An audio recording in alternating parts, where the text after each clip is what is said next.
En esta radioemisora presentamos Llaves para vivir con éxito, a cargo del internacionalmente conocido maestro de la Biblia y escritor Derek Prince, quien comparte su experiencia personal y ministerio cristiano en Llaves para vivir con éxito. Bienvenidos.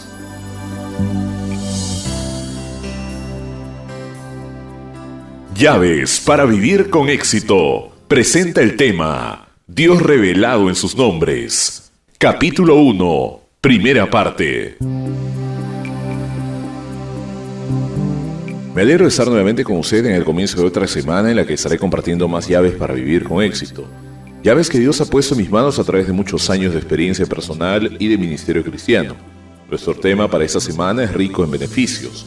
Dios revelado en sus nombres, lo que podemos saber de Dios a través de los diferentes nombres que se le dan en las Escrituras. En la Biblia los nombres tienen gran significado, mucho más de lo que usualmente tienen en nuestra cultura contemporánea. Casi todos los nombres en la Biblia tienen un significado específico y una afinidad específica con la persona nombrada. Un claro ejemplo de esto lo podemos encontrar en los nombres de los tres patriarcas, Abraham, Isaac y Jacob. El nombre de dos de ellos fue cambiado por Dios. Uno fue Abraham, su nombre fue cambiado de Abraham a Abraham. Abraham significa padre enaltecido y Abraham significa padre de una multitud. Jacob fue cambiado de Jacob a Israel. Jacob se traduce usualmente como suplantador e Israel como príncipe con Dios o el que lucha con Dios. Y en cada caso el cambio de nombre fue una crisis en la vida de la persona que tuvo un efecto decisivo en el destino de la persona y en el desarrollo de su carácter, y en otras palabras el nombre es corregido con el carácter y el destino. Usted se preguntará por qué el nombre de Isaac no fue cambiado. La razón es muy interesante y es porque Dios escogió el nombre de Isaac antes de que él naciera. Como el nombre fue escogido por Dios, no tenía necesidad de ser cambiado. Pero esto resalta la importancia de los nombres de la Biblia. Son indicativos del carácter y de la naturaleza de la persona nombrada. Ahora, si esto es cierto en los nombres dados a los hombres, debe ser aún más cierto en los nombres dados a Dios. Es de estos que voy a hablar hoy y durante la semana, los nombres de Dios. El principal nombre en hebreo para Dios en el Antiguo Testamento es Elohim, deletreado E-L-O-H-I-M. Ese nombre aparece en el versículo primero de la Biblia, Génesis 1:1, y es muy significativo.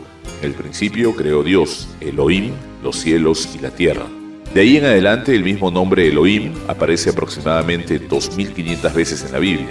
En el Antiguo Testamento la conclusión obvia de que la Biblia es un libro centrado en Dios, esa es la razón de su continuo atractivo para la raza humana. Un dato importante sobre Elohim es que su forma está en el plural, un sufijo im. En hebreo es la terminación normal para el plural, así como en español agregamos la S al final de un sustantivo para hacerlo plural, en hebreo se agrega im al final de los sustantivos masculinos para hacerlo plural. Algo interesante es que existe una forma singular para esta palabra que es Eloah. Así la forma singular es Eloah y la forma plural Elohim. Así la forma singular Eloah aparece más de 50 veces en la Biblia, principalmente en el libro de Job.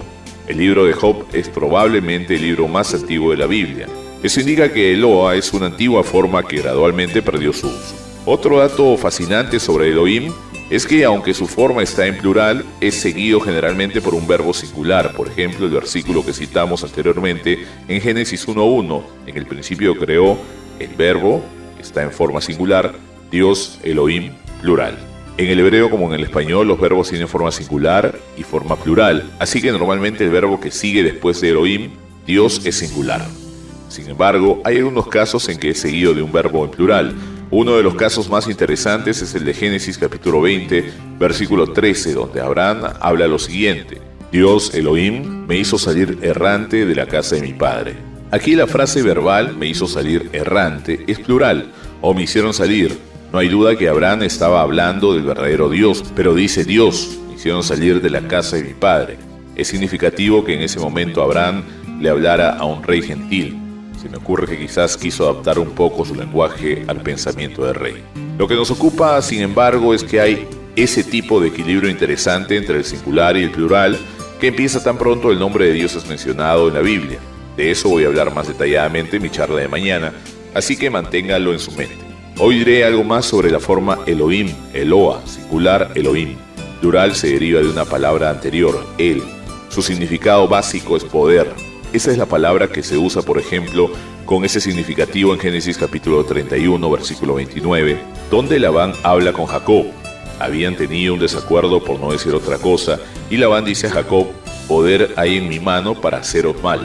La palabra poder aquí es el, la misma que se usa en el nombre de Dios, así que la connotación directa o asociación de esas palabras, el, Eloa, Elohim, es que todas tienen la misma raíz y su significado básico es el poderoso.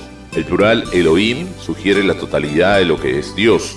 Así lo expresa un versículo en el Nuevo Testamento, en Romanos 1:20, donde Pablo dice: porque las cosas invisibles de Él, su eterno poder y deidad, se hacen claramente visibles desde la creación del mundo, siendo entendidas por medio de las cosas hechas, de modo que no tienen excusa.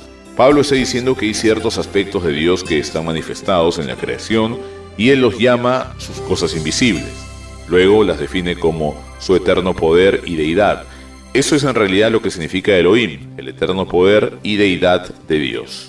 Es de sumo interés pues que en ese pasaje de Romanos 1:20 la Biblia use la palabra poder y deidad, que es la manera más comprensiva de traducir Elohim, tomando en cuenta su forma plural. En realidad resume todo lo que es Dios, la totalidad de todo lo que es Dios. La Biblia usa también esa palabra Elohim para referirse a personas, además del único y verdadero Dios, pero siempre lo hace con una razón específica. La usa para referirse a seres creados que en alguna medida manifiestan aquellos atributos que son asociados con Dios, particularmente los que representan poder, majestad y autoridad. Por ejemplo, en el Salmo 8, versículo 5, el salmista dice del hombre: le has hecho poco menos que los ángeles y lo coronaste de gloria y honra. Algunos interpretan ese pasaje como un avance profético de la encarnación de Jesús como hombre. Bueno, pero dice: le has hecho poco menor que los ángeles. Algunas versiones dicen criaturas celestiales, otras dicen Dios, mostrando alguna flexibilidad en la traducción, pero es generalmente aceptado que se está refiriendo a ángeles y la palabra usada aquí es Elohim. También se usa para jueces humanos. En Éxodo 22, versículo 9, la ley de Moisés dice: en toda clase de fraude, sobre buey, sobre asno, sobre oveja, sobre vestido, sobre toda cosa perdida, cuando alguno dijere esto es mío, la causa de ambos vendrá delante de los jueces, y el que los jueces condenaren pagará el doble a su prójimo. Aquí la palabra jueces en hebreo es Elohim. Vemos pues que el nombre de Elohim es dado a jueces humanos porque ellos representan la justicia de Dios. En el Salmo 62, versículo 1, esta misma palabra es traducida como dioses, con minúscula. Dios está en la reunión de los dioses, en medio de los dioses juzga. Nuevamente la palabra usada es Elohim. Y en Éxodo 12:12 se aplica a principados y poderes satánicos. Dios dice: pues yo pasaré aquella noche por la tierra de Egipto y heriré a todo primogénito de la tierra de Egipto, así de los hombres como de bestias, y ejecutaré mi juicio en todos los dioses de Egipto, yo Jehová.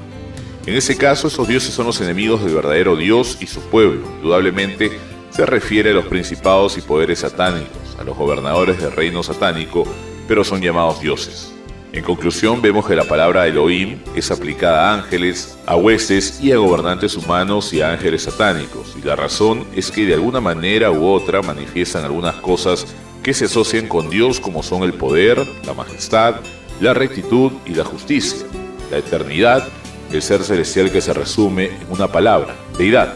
Nuestro tiempo de hoy ha terminado. Regresaré mañana a la misma hora. Mañana hablaré sobre un aspecto único de Dios revelado en la Biblia, la combinación de su unidad y su pluralidad.